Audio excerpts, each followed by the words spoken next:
Sveiki, su jumis itžinias.lt ir aš Svajūnė Jackūnaitė. Tarptautinėje vartotojų elektronikos parodoje pateikiamos puikios naujienos elektroninių knygų skaitytojams. Kompanija Amazon paskelbė, kad nuo šiol $489 kainuojantį elektroninį skaitytuvą Kindle DX, turinti 9,7 colių E-Link ekraną, pakeis nauja versija, leisianti parsisiųsti turinį ne tik iš JAV, bet ir iš kitų valstybių. Svarbu tai, jog ši versija taip pat kainuos $489.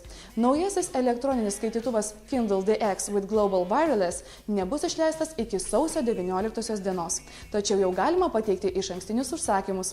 Nuo šiol kompanija Amazon jau nebesiūlo ankstesnės elektroninio skaitytuvo versijos skirtos tik JAV. Šis elektroninis skaitytuvas pasiekė mažesnio 6 colių ekraną turinčio Kindle skaitytuvo pėdomis. Minėtasis elektroninis skaitytuvas taip pat palaiko pasaulinio tinklo galimybę. Jis buvo pristatytas spalio mėnesį, originali kaina siekia $279, tačiau galima įsigyti versiją skirtą tik JAV, kuri kainuoja $259. Su jumis buvo itžinias.lt, iki.